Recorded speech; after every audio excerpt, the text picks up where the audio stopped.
Müller-Rosentritt, sorry, who since September 2017 is a member of the Bundestag, the federal German parliament. And he has also a background of banking, you know.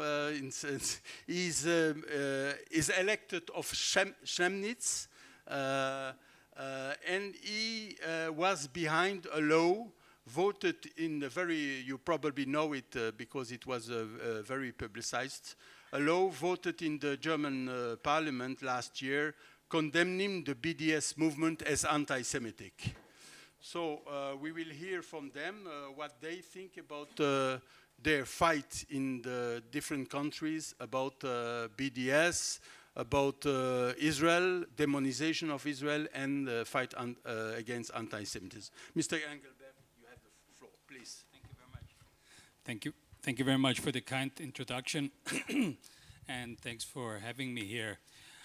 So I thought I would state some learnings which I personally have done in my work, which is, first of all, I haven't been a politician like for my life. As you introduced me, I only joined 3 years ago. But I have, for many years, actually argued that young people of the Jewish community should get actively involved in Austrian politics. The fact is that for many years, ever since the war, Jewish people, the more traditional and the more religious they were, the more detached they were from Austrian public life and politics, as also myself. So like when we were students in the 70s and 80s, as political as we were, it was a kind of a no-go to, you know, enter Austrian politics and become members of parliament or even, you know, heads of youth organizations, political. And vice versa. I mean, we didn't really feel welcome.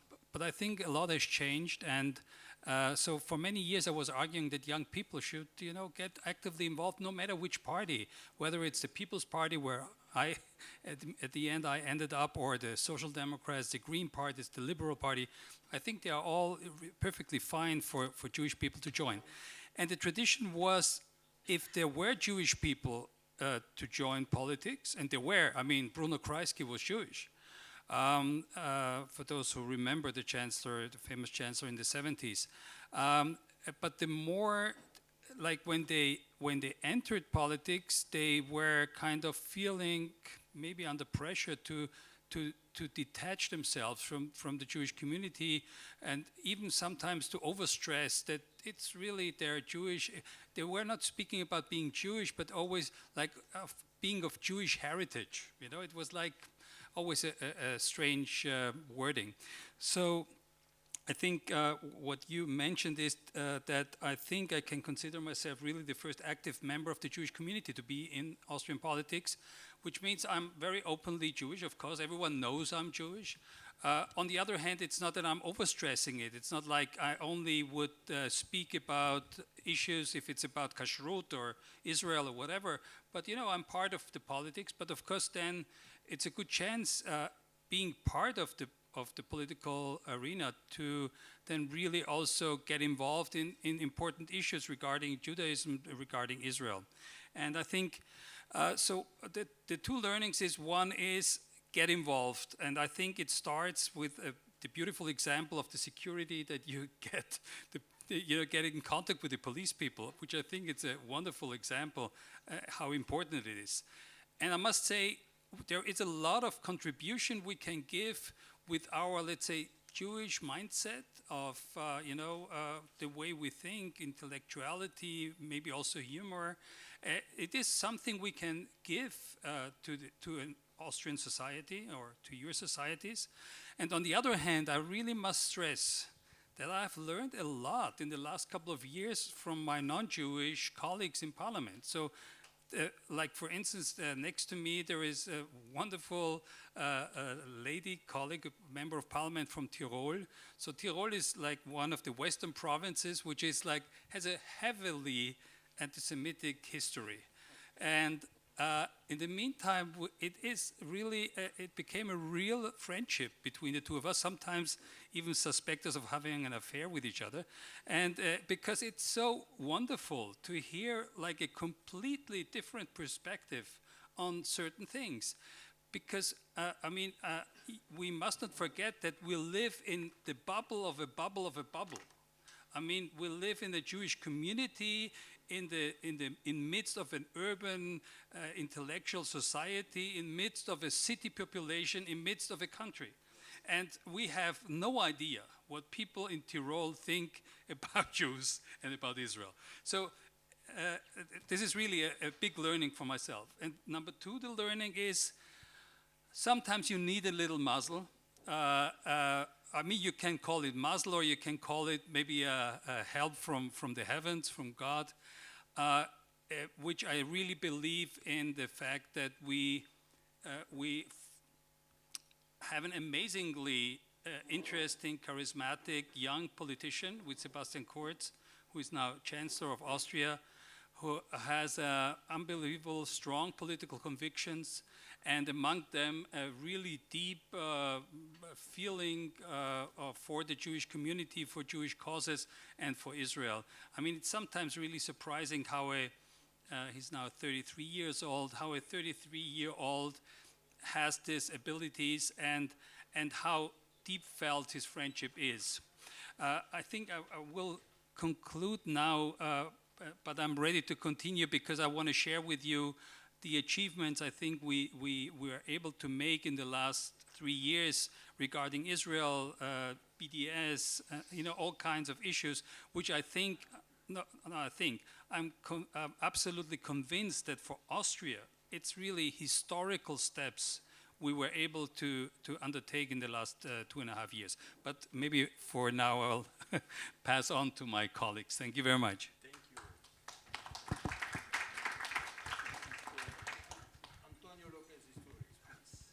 Thank you, thank you. If I do not turn my head, please don't find it bizarre, as I had a car accident a month ago and I'm still recovering. This is my first public appearance after that. It is thanks to the resilience of Ruth and Kelly that convinced me to come, and I'm very thankful for the association, for the European Jewish Association for this, because now, seeing all of you, I think that it was a good choice that this was the first time that I was speaking after that.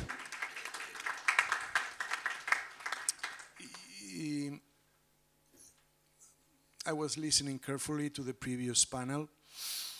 By the way, congratulations on the elections, both. Thank you. And I concur with you, Sebastian Kurz, who I know very well. He calls me his Secretary General because I've been 18 years Secretary General of the party, and when he was young, but he still is, 33, and the fantastic laws that you have passed in the Austrian Parliament that I'm aware of. It's very important, and I hope that this will have also an impact at European level. Of that, I will speak briefly. Difference from other panelists, I am Catholic, I'm Spanish, I'm not Israeli, I was born in Spain, but I was born in a very tolerant ambience.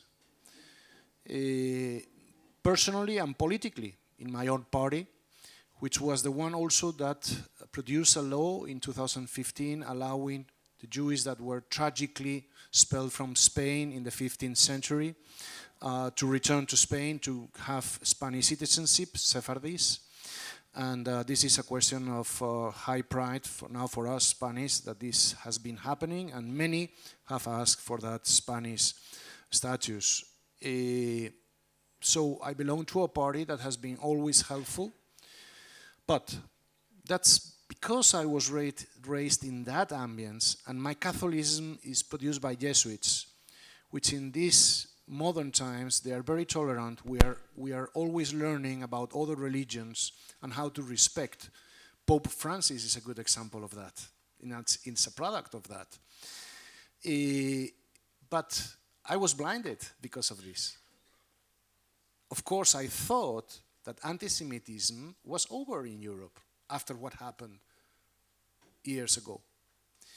So I was living a little bit in a cloud, in a dream, until through my commitment with the Israeli delegation, I started to understand what was going on and to see the reality, this very unfortunate reality of growing anti-Semitism in Europe again. The causes, many have analyzed. I do not consider me, as I am a politician, I do not consider me an expert in nothing. I'm always in the process of learning. So please, if anyone calls me an expert, I am not. I'm always in the process of learning. And I think that politics is about that also. You have to listen very carefully, put yourself in the place of the other. I'm not naive. I have survived 2 terrorist attacks in my own country because of different reasons. Nationalistic views, separatism. But at the end, as I heard from a French colleague, it's all the same. It's destabilization of the system that we have. And they are using religion, nationalism, for the same purposes. But the one that you are suffering, the persecution that you are suffering, is far worse. Because it's based not only in religion, which is the principality of this is the violation of European values, that is the respect and consideration for the religious freedom. And the sources we can discuss here, sorry, I'm not touching this. The sources are many, but I see this growth, and I'm very worried. The European Union is taking action, true. In 2017, we approved a resolution, fortunately not one of these vacuum resolutions, very effective resolution combating anti-Semitism, of which now the President of the Commission, Ursula von der Leyen, has inherited a strong position that she's taking now with the nomination for the first time of a Vice President of the Commission in charge of the anti-Semitism dossier, Margarita Sinas, a good friend of mine, to tell you that from theory to practice, today, this Vice President has emitted a tweet condemning this fair in Aalst and saying that this cannot happen. Sometimes I believe that good news coming from European Union are not so spread like others. So please spread it. There is a reaction. The commissioner in charge from the European Union has publicly criticized and wants also the stop of this demonstration, whatever you wanted to call it, in Aalst in Belgium. Not the activity, but yes, what's going on there. The anti-Semitic, of course, jokes and activities that are going on there. In my own country, in Spain, some years ago, some Israeli friends and Jewish friends, they were telling me there are growing sentiments in Spain. I didn't believe it. Now I know. The extreme left in Spain, Podemos. They are trying to introduce through local networks and local authorities laws banning, boycotting Israeli or Jews to have business with official, town councillors in the south of Spain, and many other things. Here, I have to make a call to my friends in the left in Europe. They have to change the tone. They have to, every time we address these questions in the European Parliament, we are stopped or boycotted by the left in the Parliament. You have to know that. I don't want to make this an ideological issue. Others are making an ideological issue of this. And this is terrible. This has nothing to do with ideology. This is human beings. This is a Jewish community that is under threat. And you are using this politically because of the Palestinian cause or whatever? and you are creating this ambience with your statements, you're absolutely wrong. And the EPP, and I have to say, part of the liberal group in the European Parliament and the conservatives, we are always at the forefront with resolutions and activities defending not only, you know, the Jewish communities, but also Israel. It's not that we are, I have to tell you, and I have to explain also to many of my colleagues, it's not all the Jews vote for Netanyahu. Of course not. And the activities of Netanyahu are not to be mixed with all this. I can be agreeing or not with Benjamin Netanyahu. By the way, also on public call, please, Benjamin Netanyahu, if you are re-elected or whoever is elected in the next elections, and I hope that there is a government in Israel, please contact the European institutions. You rely on Washington, good. I don't have anything against. I'm half American, my mother is. Do it. But also, you have to start to make also work with the European institutions at bilateral level with my colleagues in Austria, in Germany, and many other places, you know, and many countries, even those who are not so friendly. There has a lot of work to be done. But the activity of Benjamin Netanyahu, and I hope that the next Prime Minister, whoever is elected, could change this. Please come more to Brussels. Also work on that. This is very important for all of us, for those we are fighting for you. That there is also from the media in Israel, from politicians also, a willing also to approach the European institutions. I know it's difficult. I know it's difficult, but we have to do it all together. Then we can help all of you in your daily work, in your daily businesses, to be treated with respect and not what's going on now there. So it's maybe my American part, but I'm a very practical person. The moderator was presenting. I have made several questions. The High Representative in the European Union, Borrell, who comes from my country, Spain. This is a classical case. European left. He was there for 1 or 2 years in a kibbutz in the 60s, when there was a very good relation between the State of Israel and the socialism around Europe. In my country, Spain, the first government that recognized Israel was a socialist government, Felipe González. What happened later on? What happened? Why Borrell is his first visit as High Representative is Iran, the archie enemy who wants Israel to disappear on all of you. Why? I made that question. Why there is not a policy done in the European Union for education? Why? Many whys that still have to be responded, because I'm telling you, to my questions, still I have not. I think that they have 1 month. I'm waiting for the response. And how to give priority to people and to countries that they want to erase Israel out of the map and others not. What is this kind of hypocrisy that's going on? Israel is the only democracy in the area.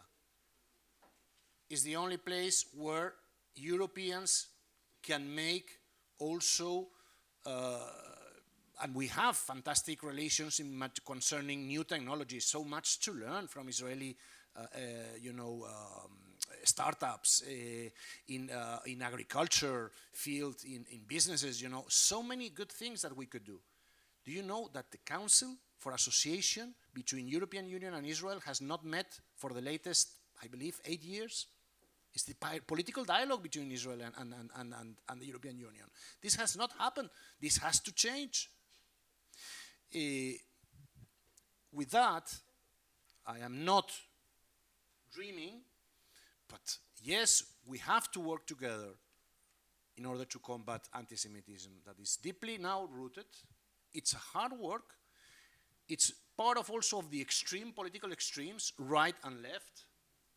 There's much speaking about the extreme right, but no one speaks about the extreme left. I'm doing it because I'm living that in my own country in Spain right now. These extremes, we have to combat them democratically. But also together with you, in the civil society, we have to work also to change the mindset. Even of those 80% of Europeans that we live, like me, maybe in that raising tolerance cloud that is not seeing the reality of this. Journeys like the Remembrance is very important. the opening of museums, of places of remembrance. Now in Madrid, there's going to be an opening of a new museum that I hope, like the one here in Paris, which is very, very effective, refresh memories of people, because it seems that Europeans, we have a very short memory. Not only for what happened, but only for ourselves. Again, we are again responding with nationalism, with hatred, because we are suffering problems. Again and again, we have the same answer in Europe, and this cannot continue. I believe that I'm going too far. As you said it, you give a microphone to a politician, and you become excited. I just wanted to tell you that there is many members, it's not me, I'm representing many members in the European Parliament, in national parliaments, that we are working on this. And we need also help. We need help from you. Because we need also ideas and projects on how can we produce a change in civil society in Europe towards this denigrant, this tragedy of the anti-Semitism that has been operated and no longer has to be present in our European Union. Thank you very much.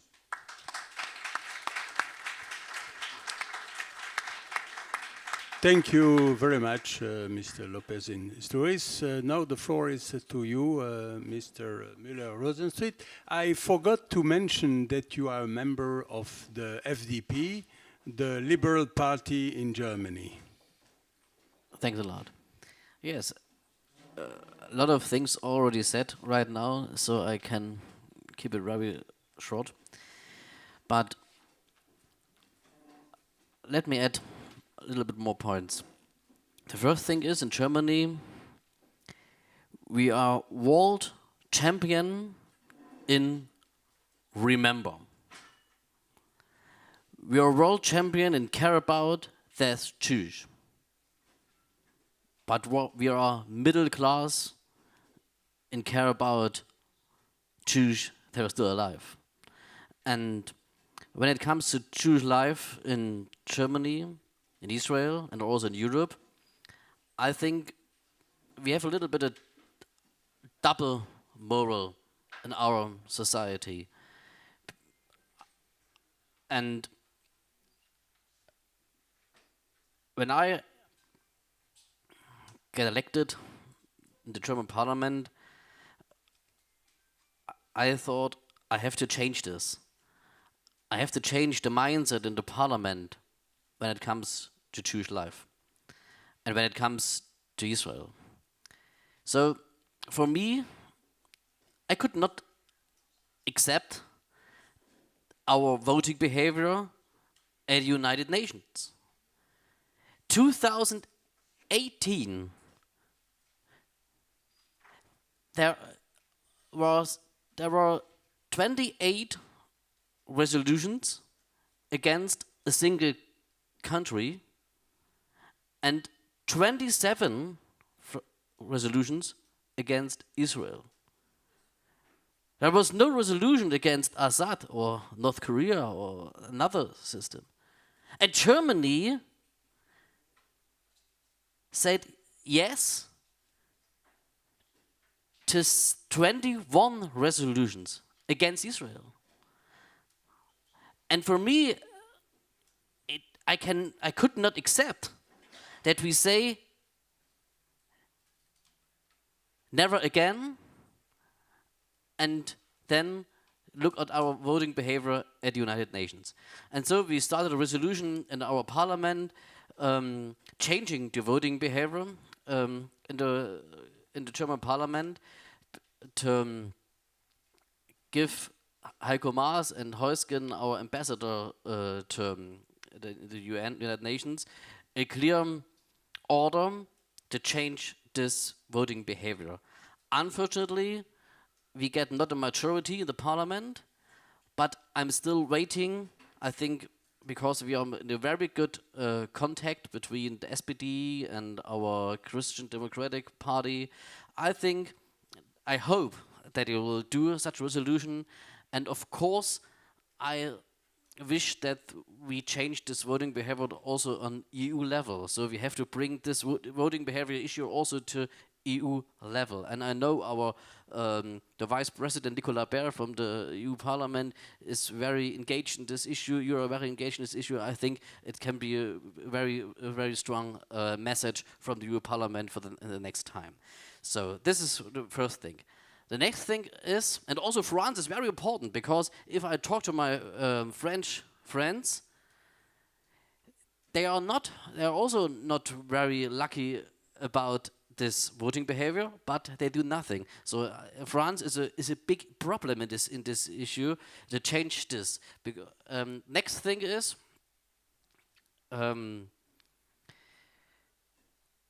how we deal with Iran.